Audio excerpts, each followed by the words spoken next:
Good morning. Hope everybody's having a good day. I am at home. I think my pool pump is about to turn on, but I am at home and I wanted to come to you today. It's more like today's a very, very special day for me. It is my 2-year wedding anniversary of marrying the man of my dreams. Um, it's been a long road. It took a long road to get to where I'm at. So I want to give you a little bit of a story time. Hopefully, I'm hoping that this story or my testimony or what I've gone through can probably help somebody that's going through or is going through what I went through. So, back in 2006, I was married before. Yes, I was married and I was in the military as well. But anyway, I was married. I was 21 years old. And during that time, when I got married in November of 2006. And literally right after I got married, I wasn't even married for 2 years. I was married a year and some change. And within that time, I had my daughter, whom is 13 years old now. So during that time, I got married, had my daughter, and then literally right after my daughter was born, my husband at the time, he passed away. He was killed in a car accident. That was probably one of the most trying times in my life because, like, I literally had nobody. I'm not really close with my family, so family was just literally just me and her. He passed away. Things started surfacing.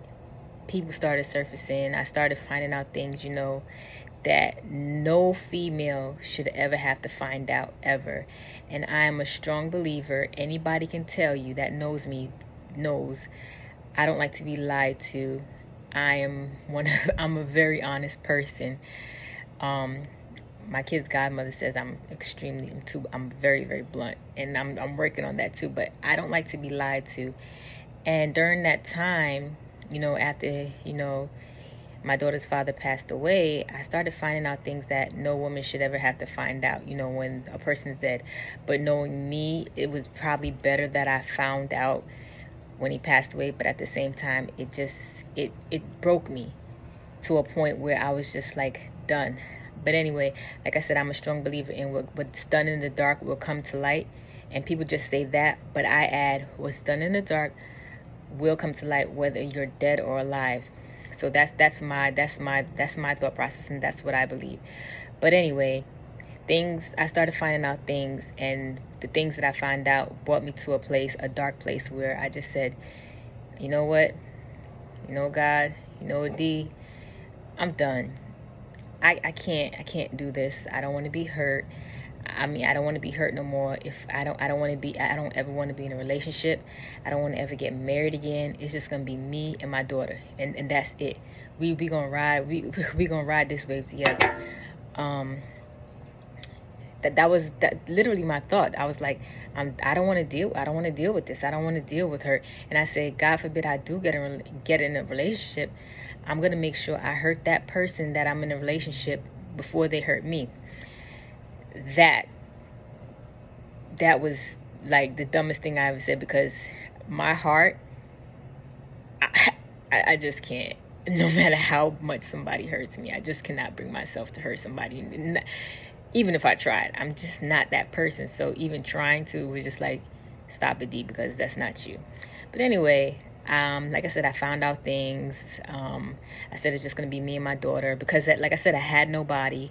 It was just me and her. Like literally, I had nobody. And during that time, I had to, I decided, you know what, I need to get out the military, because I'm not gonna trust nobody with my child. And that's it. They, I did have orders. They were gonna keep me on shore duty.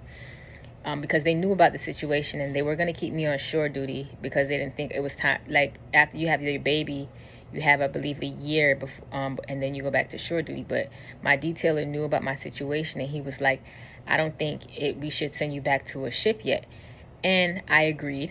I was like, yeah, I don't think I should be going back to a ship yet, because mentally I was not in the right state of mind to be on a ship, knowing that I had nobody to take care of my daughter, and knowing that I would end up probably having to send her to somebody I don't know or somebody I don't trust. But anyway, I stayed in security, shore duty on security in Virginia, and I stayed there, and then I found out that the Navy was doing a reduction in force where you can voluntarily get out and still, get your honorable discharge. Your honorable discharge with your RE code. Your RE code would still be a RE1 or whatever. And I had a legit reason to get out, so I put in my information. I was like, you know what, I need to get out because I got to do what's best. At the time, I have to do what's best for my daughter. So that's what I did. I got out, moved to Florida, because at the time also I found out my mom was sick and she was battling Alzheimer's and dementia. And me being one of her adopted kids, and her biological kids wasn't doing nothing. So I said, you know what, I'll step up to the plate and I'll do what I can.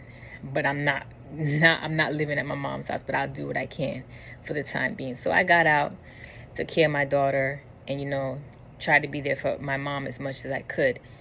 So when I did that, but within that 5-year time span, when I got out, I said something was missing, and I was like, it was weird being out the military. It was just like, this is weird. Like, I've been in the military like since I was 18, and I got out when I was 24. I believe I was 24 when I got out. Got married when I was 21. Got out when I was 24. But anyway, I was like, this is, what can I do? I said, because the military is always going to be a part of me. No matter what I do, no matter what I say, no matter what I've been through, the Navy is in me. So I was like, I'm going to join the reserves. So that's what I did. I went to a recruiter, and I was like, I told them my situation, and they understood, and I went to the reserves. That was crazy. The only bad thing about that was that my rate had to change, because I'm a firefighter. I'm a damage control man, engineering to the day I die. I don't care what anybody says. I love engineering. But anyway, my whole job and everything in the reserves had changed because the rate that I chose wasn't available. But that's another story. Anyway, I went ahead and I joined the reserves. It was a good thing, because that's where I kind of like met my friends. That's actually where I met my husband now, was in the reserves. So let's fast forward 5 years later. I meet him, and we become friends. Like, we have this clique that we all, during reserve weekend, we all went out to lunch. We just literally clicked. We just all stood together. It was just us. You knew it was us because my husband was the loudest person. You knew where any one of the other people was because you could hear my husband's voice, because he's just loud. But anyway, at the time, this is 5 years. This is back. I'm like, at the time, I wasn't feeling him. He was just a friend. We was really good. Everybody would come to my house. We would have, potlucks. We would watch movies and stuff like that. We would have relationships. We would have talks about relationships. And specifically, we all had a type. We all would talk about what our type was and everything. And clearly, what I said, he was clearly not my type. But as you can see, he's clearly the opposite of what my type was. But anyway, I don't know. I don't know what attracted me to him was I could have a conversation. If I can't talk to you, if I can't talk to you, I can't talk to you. I just tone you out. I'm just like, this, no, I can't talk to you. You sound dumb. Like, you sound really dumb. But anyway, and if we could have conversation about any and everything that was going on in the world, past and present. And then also, he could dance, because I'm a dancer. So if a man can dance, that tells me a lot. So we have, gone out to the clubs a couple times. We've done a lot of things together. But and during the times that we've done a lot of things together as friends, I started slowly liking him. And I told one of my friends that's in our clique, and I was like, I'm like really liking this dude. Like, I'm not supposed to be liking nobody. Like, why am I feeling him? And that one day she decided, like, because when they did certain things at nighttime, I tend to say that my excuse at the time was I can't go because my daughter, I was like, no, my daughter was my excuse for everything. I never went anywhere or did anything.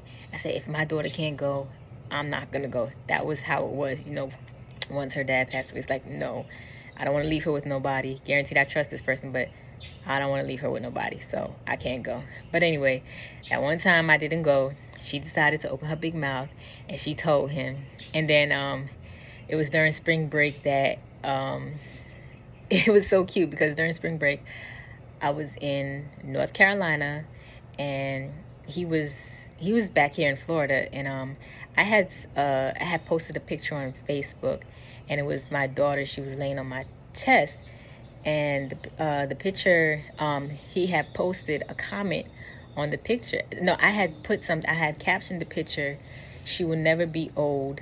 She will never get old. She will never be old to lay on my chest." And he responded to that picture, and he was like, "When you gonna allow yourself to lay on someone else's chest?" And I was like, "What?" And then so do I got bump on my lip? Oh, that's lip gloss. So I was like, okay, so I had his phone number, so I called him. I was like, okay, I said, I just read your comment. What is that supposed to mean? And from there, we just had a long conversation. Honestly, I don't even remember what the conversation was about. I know he talked about going to a basketball game. He went to a basketball game and blah, blah, blah, blah.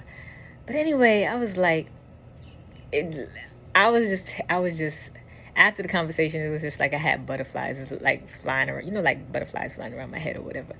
But anyway, things progressed. Things progressed very, very fast.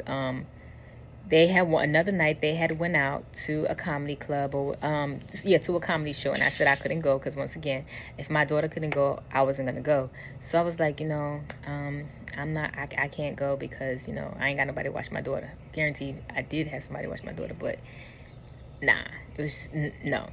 So they went out, but then later on, me and him ended up going out, just us alone. And I would just say, I guess that was our first date. We saw a movie. We went to Winter Park, and we had seen a movie. And I remember the name of the movie, and I still have the the movie stuff. It was called Wanderlust. So we saw that movie, and that was that. And then a couple weeks later, it was just me and him. We went to an open mic night. It was a poetry night. I haven't heard of any since. Honestly, I wish there was more open mic nights, but we went to an open mic night, just me and him, and that was nice as well. He started coming over. One drill weekend, he came over, and we watched a whole season. He put me on to The Walking Dead. That's the night he spent the night. He put me on to The Walking Dead, and I was like, okay. We watched the whole season of The Walking Dead. I don't remember. Yeah, it was season 1. And then from there, that was just our thing. Like, we would watch it together every Sunday night when he would come home from work. He would record it, and then we would watch it together. So we would watch it, and then we would go to sleep or talk about it. But anyway, another night, I don't know, another night, like, not another night, another day, he had asked me if I wanted to go to the beach. It was like a bus trip. You know how the Caribbeans do, they do these little bus trips or whatever. So I was like, yeah, we did the bus trip or whatever. And at that time I was pregnant, and I had no clue. This is like, okay, 5 years, fast forward, my daughter's 4. I ended up getting pregnant. This was in 2012. I ended up getting pregnant with my first son. And at that time, I'm gonna be honest, I was not ready to be in a relationship. But at the same time, if I did decide that I wanted to be in a relationship, it was with him that I could only see myself in a relationship with him, because of how he was very patient with me. I was just like, I was like, okay, this is going too fast and I'm scared I'm going to get hurt. Let me hurt him before he hurts me. That's where, and I tried and I just couldn't.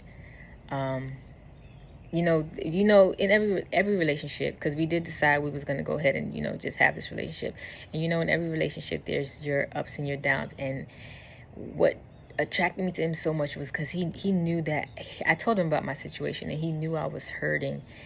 And I just would not let him in. I was like, there was like, and he stayed like, I was building walls up. I was just like, there's no way. I would refuse. I would be damned if I get hurt, burned by any man again.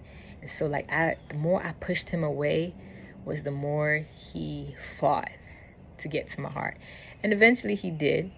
And I think he broke it a time at one time, but we got over that hump. And we got over that hump. At the end of the day, we knew each other. Let me see, 2012, 13, 14, 15, 16, 17, 18. Yeah, 6 layers. Then literally 18 months after my first son was born, my second son was born. Okay, so 2012, my first son was born. And then in 2014, my second son was born. And I'm like, what are we doing? I was like, what are we doing? We can't just be having kids or willy-nilly. But at the same time, I knew I didn't want to get married. I was like, I don't want to get married. No, it's not happening. So I don't know. It's weird because another reason why I didn't want to get married was because I felt that I was being unfaithful to my daughter's father. Like I was like, I felt wrong. Like even though he was gone, I felt like it was wrong for me to be in a relationship. Because we didn't end the relationship. We were still married. We just had a kid at that time. I was like, I can't do this. Is this right? Is what I'm doing right? But I still stay with him. But like I said, I felt wrong. And literally, there was a feeling inside of me. I just didn't feel what I felt, you know, having kids. Like, I felt like I was kind of like cheating. I was like cheating. Even though he passed away, I felt like I was cheating. But at the end of the day, you know, I did realize, you know, I deserve happiness. So, you know, slowly back in 2014, after I had my second son, that's when I decided, you know, there was some things that surfaced that once again, broke me. I've been through a lot of shit, but there were some things that broke me down again. And I was like, God, why do I keep getting into these situations? Like, what the hell is going on? Like, why am I constantly getting hurt? I do right by you. I do right by these men. I'm good to them. I don't hurt, you know. Literally, I have the biggest heart. I thought that was a bird inside this thing. I'm terrified of birds, so that's what I'm like. But yeah, I have the biggest heart known to man. Like, I feel like I have the biggest heart. If you do me wrong, then it's a different story. But I want to help everybody. That's what I'm here for. I want to be Captain Save the World to a point. I want to be a walking testimony to everybody. But anyway, I found out some things. But in 2014, I decided, you know, okay, he decided, you know, he was like, you know, he said some things and I was like, I'll think about it. We stayed together and that was the best decision of my life. We, you know, decided we're going to work things out. We're going to make this work. And then it was one day, I want to say, I started realizing that I wanted to be with him. I wanted to be more than, you know, just his girlfriend. And I was like, oh, hell no, I'm not. I was like, I don't love this dude. I'm not going to say I don't love him. I was like, I can't love this dude. I can't. I said, I cannot love this man. There's no way in hell that my heart can love somebody. There's no way. I only have enough love for my daughter and my kids, and that's it. There's no love for no man here. But eventually I said I love you, and then he said I love you, and then we were just like, well, what are we doing? We had to make some changes. And one of the things he said about me, and a lot of people have said about me, and I've realized it, is that I can't be broken. It takes a lot to break me or bend me or to change me to an extent. I do not like change, but if I have to, I sometimes you just got to take the change and run with it and see where it takes you. And that's kind of like what I did. And he was like, D, I can't bend you. Like, what do you, why, there's got to be, you're not willing to compromise. What are you doing? And I was like, this is just me. You just, I said, he was like, if this is relationship is going to work, you need to be able to compromise. And I was like, okay, whatever, cool. So eventually, you know, I started compromising with him, and things started getting a lot better. And then back in 2000, I want to say 17, he was like, no, I told him, I said, I don't want to be 40 years old saying, oh, me and my boyfriend. It just didn't sound right to me. 40 years old saying I have a boyfriend. I was like, I don't know. This thing, I'm not breaking up with you, but I'm not referring to you as my boyfriend at 40 years old. That just sounds weird. Guaranteed I'm nowhere near 40, but I was just like, that's what it seemed like. And then I remember telling my friend, I said, I'm willing to lose everything to be with him. That, not my kids or wise, but everything that I have or have attained, I'm willing to lose it to be with him. And he asked me in 2018, May 19th, he asked me to be his wife. And the crazy thing about it is that everybody that knew him, that knew me, that knew our circle, knew about this years before, like a year and a half before I did. And nobody told me shit. Keeping secrets, I don't like that. But nobody told me nothing. All this, and like my one friend, I was like, I don't think I'm gonna stay with him or whatever. She was like, girl, just stay with him. So she knew why. She knew why she was telling me to just stay with him. It was because she knew on a certain day that he was gonna ask me to marry him. And which was true. So I ended up staying with him. She talks me, like I said, she talks a lot of sense into me when I be wanting to do stupid shit. She'd be like, D, really? But or when I'm ready to just flip off, she'd be like, no, you cannot do that. But she knew that he was gonna ask me to be his wife, and on that day I did say yes. I'm just saying all this to say that there is life or love after loss. That's what I like to call it, because and never say, yeah, there is love after loss, even if you've been married before. And I'm saying this, I'm young, but never say never. Because because when I was having my conversations, with God. I was like, God, I don't never want to deal with no dude. They dirty, they this. It's just going to be me and my daughter. I don't want no more kids. I'm done. These men are trash. I'm over it. And I think the whole time I was telling God this, and I was writing letters to God too. And I think the whole time I was telling God this, he was laughing his tail off like, do you know what I have in store for you? And this is it. Like, literally, I had 3.5, because one's in the stomach, but literally 3.5 kids later.